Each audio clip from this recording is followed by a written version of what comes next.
F-35 एक महंगा कबाड़ है।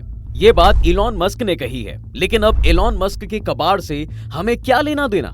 बिल्कुल है। दरअसल जिस F-35 को इलॉन मस्क ने कबाड़ बताया है, अब उसे इंडिया खरीद रही है। पीएम मोदी अभी अमेरिका में थे और जब प्रेसिडेंट ट्रंप से उनकी मुलाकात हुई तब इस डील को दुनिया के सामने पेश किया गया। मीडिया ने इस डील को ऐतिहासिक बता दिया और कहा गया कि अब इंडिया की एयरफोर्स दुनिया को हिलाकर रख देगी।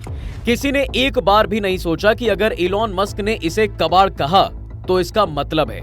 और फिर जब आप थोड़ा सा और खंगालेंगे तो पता चलता है कि इस एक प्लेन के अंदर 65 खामियां हैं। 12 हादसों का शिकार ये फाइटर जेट हो चुका है। उधर एक्सपर्ट्स का मानना है कि इसके ऑपरेशनल कॉस्ट भी बहुत ज्यादा है, जो कि इंडिया की डिफेंसिव ऑफेंस की पॉलिसी में भी फिट नहीं बैठता है। अब ऐसे में सवाल आता है साहब कि तो फिर हमारी कौन सी मजबूरी है जो हम इसे खरीद रहे हैं? चलिए देखते हैं। कहानी की शुरुआत इंडिया से होती है। अभी इंडिया के बेंगलुरु में एशिया का सबसे बड़ा एयर शो एरो इंडिया हुआ था, जिसमें 2 प्लेन्स ऐसे थे जिन पर सबका फोकस था। पहला था अमेरिका का F-35, वही फाइटर जेट जिसे प्रेसिडेंट डोनाल्ड ट्रंप ने भारत को देने की बात कही है। दूसरा रशिया का Su-57, जिसे रशिया ने भी भारत को ऑफर किया है।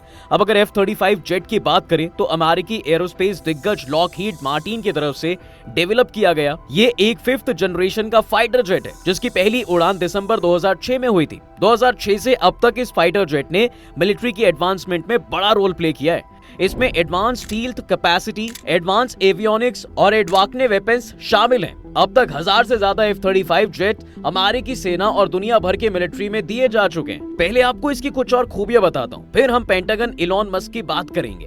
देखिए, कुछ खूबियों की अगर बात करें तो ये फाइटर जेट 70,000 किलो वजन के साथ उड़ान भर सकता है और 2800 किलोमीटर तक का सफर एक बार में तय करता है। इसके साथ ही अगर स्पीड की बात करें तो 1970 किलोमीटर पर आवर की स्पीड से ये ट्रैवल करता है और हर मौसम में ये उड़ान भरने में काबिल है।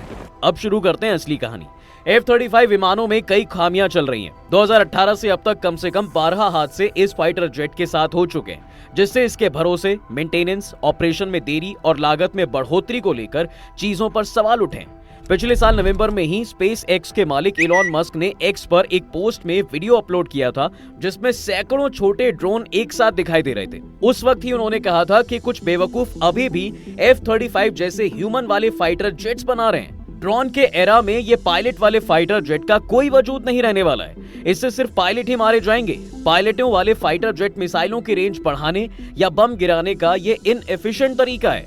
वहीं एक ड्रोन बिना ह्यूमन पायलट के ये काम कर सकता है। अब सिर्फ मस्क ही नहीं बल्कि कई रिपोर्ट्स ये बताती है कि F-35 जेट में ज्यादातर दिक्कतें इस प्लेन की कॉम्प्लेक्सिटी की वजह से है। आसान भाषा में कहें तो F-35 बहुत ज्यादा अमाउंट में डेटा प्रोसेस करता है, जो पायलट्स के लिए बहुत ज्यादा परेशानी भरा हो सकता है। इसके अलावा इसके कई इंपॉर्टेंट सिस्टम में अक्सर खराबी आ जाती है। मई 2020 में 58th फाइटर स्क्वाड्रन का एक F-35A jet Eglin air force base पर उतरते समय दुर्घटनाग्रस्त हो गया। इस हादसे की वजह थकान की वजह से पायलट की गलती, ऑक्सीजन सिस्टम में design related issue, head mounted display में खराबी और फ्लाइट कंट्रोल सिस्टम का काम ना करना था। अभी तो और सुनो, अमेरिका ये दावा करता रहा है कि उसका F-35 फाइटर प्लेन एक सुपर फाइटर जेट है। F-35 स्टील्थ फीचर से लेस है, जिसे कोई भी रडार डिटेक्ट नहीं कर सकता। लेकिन पिछले साल पेंटागन की एक रिपोर्ट में कहा गया था साहब कि ये फाइटर प्लेन अपने ऑपरेशन कैपेसिटी को पूरा नहीं कर पा रहा है। पेंटागन की रिपोर्ट में बताया गया कि F-35 में 65 ऑपरेशनल खामियां हैं।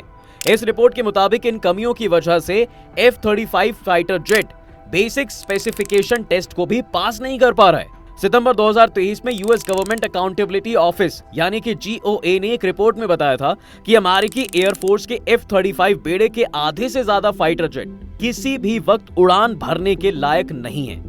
माने आप इमरजेंसी में इस पर डिपेंड नहीं रह सकते हो। रिपोर्ट में यह भी कहा गया कि F-35 जेट डेवलपमेंट साइकिल में इमेच्योर और inadequate block 4 mission system software और एवियोनिक्स दिक्कतों की वजह से इन जेट्स की डिलीवरी में देरी हो रही है। जनवरी 2022 में साउथ कोरियन एयरफोर्स के एक F-35A जेट ने फ्लाइट कंट्रोल और इंजन को छोड़कर सभी सिस्टम के विफल होने के बाद भी लैंडिंग की। जनवरी 2025 में पेंटागन की एक एनुअल रिपोर्ट में कहा गया कि F-35 प्रोग्राम ने अपनी कमियों को दूर करने के लिए कोई सुधार नहीं दिखाया है। अब सवाल यह आता है कि इतनी खामियों के बाद भी इस फाइटर जेट को क्यों बेचा जा रहा है?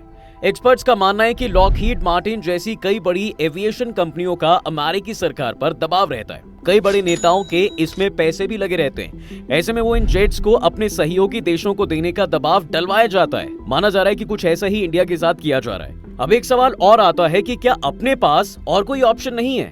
बिल्कुल है। मैंने आपको वीडियो में शुरू में बताया था कि एरो शो में 2 प्लेन्स थे, एक अमेरिका का F-35 और रूस का Su-57। सबसे पहले तो अगर भारत F-35 खरीदता है तो उसे सर्विस से लेकर स्पेयर पार्ट्स तक के लिए लॉकहीड मार्टिन यानी अमेरिका पर डिपेंड रहना होगा। F-35 के मैन्युफैक्चरिंग भी भारत में नहीं होगी, पर Su-57 के लिए रशिया ने इसे भारत में बनाने का ही प्रपोजल रखा है। ऐसे में सर्विस, मेंटेनेंस जैसी तमाम चीजों के लिहाज से ये भारत के लिए बेहतर साबित होगा। दूसरी तरफ दोनों प्लेन्स के अलग अलग रोल्स के बीच भारत को चुनना होगा कि उसके लिए क्या बेहतर है। अब तक की स्ट्रैटेजी अगर देखें तो भारत कभी भी फर्स्ट अटैक की पॉलिसी पर काम नहीं करता है, जबकि अमेरिकन जेट को बनाया ही इस हिसाब से गया है कि दुश्मन के एयर स्पेस में घुसकर हमला, जासूसी और निगरानी कर सके। हाँ, ये जरूर है कि इंडिया की स्ट्रैटेजी को अगर देखें तो रशियन प्लेन इसमें ज्यादा फिट होता हुआ दिखाई देता है। अब एक चीज ये भी है कि एरिया के लिहाज से रशिया एक बहुत बड़ा देश है। Su-57 को बनाते वक्त इस बात का ध्यान रखा गया है। देश के अंदर आने वाले खतरों से निपटने के लिए ये जेट एकदम मुफीद है। दूसरी तरफ लॉकहीड मार्टिन ने अमेरिकन F-35 को लॉन्ग रेंज मिशंस को ध्यान में रखते हुए बनाया है। इन दोनों जहाजों के अलग अलग रोल हैं। एक्सपर्ट्स के मुताबिक Su-57 जहां डिफेंस के लिए अच्छा है, वहीं दुश्मन के इलाके में बिना नजर आए घुसकर हमला करने या इंटेलिजेंस इकट्ठा करने के लिए F-35 ज्यादा कारगर है। दोनों जेट 5वीं जनरेशन के जेट हैं, इसलिए दोनों ही स्टेल्थ टेक्नोलॉजी से लैस हैं। F-35 को अमेरिकन कंपनी लॉकहीड मार्टिन ने बनाया है। दुनिया में अमेरिका समेत 15 देश ऐसे हैं जिनके बेड़े में F-35 शामिल है। ये एक सिंगल इंजन 5वीं जेन का सुपरसोनिक स्टेल्थ तकनीक से लैस फाइटर जेट है। F-35 के कई वर्जन्स हैं, जिसमें मरीन ऑपरेशंस में शामिल होने वाले जेट्स भी आते हैं। एरो इंडिया में हिस्सा लेने आए जेट का नाम F-35 लाइटनिंग 2 है। Su-57 को रशिया के यूनाइटेड एयरक्राफ्ट ने सुखोई कॉर्पोरेशन के साथ मिलकर बनाया है। ये भी एक 5th जनरेशन फाइटर जेट है जो स्टेल्थ तकनीक से लैस है। इस जेट को रशिया ने दुश्मन जहाजों को इंटरसेप्ट करने और रशियाई एयर डिफेंस तोड़कर अंदर घुसने वाले जेट से निपटने के लिए बनाया है। यानी ये एक डिफेंसिव जहाज है जिसे अटैक से ज्यादा प्रोटेक्शन के लिए बनाया गया। यानी इंडिया के हिसाब से ये एकदम फिट है। Su-57 एक डबल इंजन वाला multi role stealth fighter jet है। साथ ही इसमें सुपर क्रूज यानी कि बिना ऑफ टर्बनर का इस्तेमाल किए बिना सुपरसोनिक स्पीड पर जाने की क्षमता भी है। इससे ये लंबे समय तक सुपरसोनिक स्पीड में उड़ते हुए फ्यूल की बचत भी करता है। Su-57 में लगे रडार काफी एडवांस हैं। इसमें 5 रडार लगे हैं, जिसमें 3X बैंड ASR रडार है और 2 L बैंड रडार है। L बैंड के रडार स्टेल्थ जेट के सामने काफी कारगर हैं। सारे रडार के साथ Su-57 काफी दूर से ही F-35 को ट्रैक कर सकता है। यानी F-35 भले ही स्टेल्थ विमान है, पर साहब ऐसा नहीं है कि उसे पकड़ना नामुमकिन हो, और यहीं पर Su-57 उससे एक कदम आगे खड़ा दिखाई देता है। अब बात पैसे की भी कर लेते हैं। देखिए, किसी भी डिफेंस डील में कॉस्ट एक बहुत ही बड़ा फैक्टर होता है। अमेरिकन F-35 रशिया के Su-57 से करीब 70% महंगा है। ऑपरेटिंग कॉस्ट माने उड़ान पर आने वाले खर्च के मामले में भी Su-57 ज्यादा किफायती है। इस वजह से इंडियन एयरफोर्स अगर Su-57 की डील करती है तो वो इसकी एक बड़ी फ्लीट को ऑपरेट कर सकती है, जबकि F-35 के महंगा होने की वजह से उसका बेड़ा छोटा हो सकता है। साथ ही F-35 की सर्विस मेंटेनेंस भी रशियन के मुकाबले महंगी है। सारे फीचर जानने के बाद अब आते हैं एक और सवाल पर कि दोनों विमानों में कौन किस पर भारी पड़ेगा। तो इस पर सवाल का सीधा सीधा जवाब तो तब तक नहीं मिल सकता जब तक दोनों जेट्स आमने सामने ना हो। इंडिया की एयरफोर्स आमतौर पर डिफेंसिव स्ट्रैटेजी पर ही काम करती है। अब तक भारत की फितरत में किसी दुश्मन एयर स्पेस में घुसकर हमला करना शामिल नहीं रहा है। ऐसे में Su-57 इंडियन एयरफोर्स के लिए एक बेहतर ऑप्शन हो सकता है। साथ ही एयरफोर्स को अगर एक किफायती पर बेहतर स्टेल्थ विमान चाहिए तो उसे Su-57 के साथ ही जाना चाहिए। अगर हम इंडिया की बात करें तो इंडिया लंबे वक्त से अपने 5th generation stealth fighter jet advance medium combat aircraft यानी कि AMCA पर काम कर रहा है। एरो इंडिया में भी AMCA का प्रोटोटाइप लोगों के सामने रखा गया, और एक तरफ जहां रशिया और अमेरिका भारत को अपना जेट बेचना चाहते हैं, वहीं भारत के डिफेंस मिनिस्टर राजनाथ सिंह ने एरो इंडिया में कहा कि भारत अपना 5th जनरेशन एयरक्राफ्ट अपने देश में ही विकसित करने के लिए काम कर रहा है। बावजूद इसके देश की डिफेंस जरूरतों को देखते हुए ये बिल्कुल पॉसिबल है साहब कि इंडिया आने वाले वक्त में एक एयरक्राफ्ट डील करे, क्योंकि AMCA को पूरी तरह बनने और ऑपरेशनल होने में 2032 से 34 तक का समय लग सकता है। यही वजह है कि रशिया और अमेरिका भारत को अपना जेट बेचना चाहते हैं। बाकी इतना जानने के बाद आपको क्या लगता है कि क्या इंडिया को अमेरिका के साथ डील करनी चाहिए या नहीं?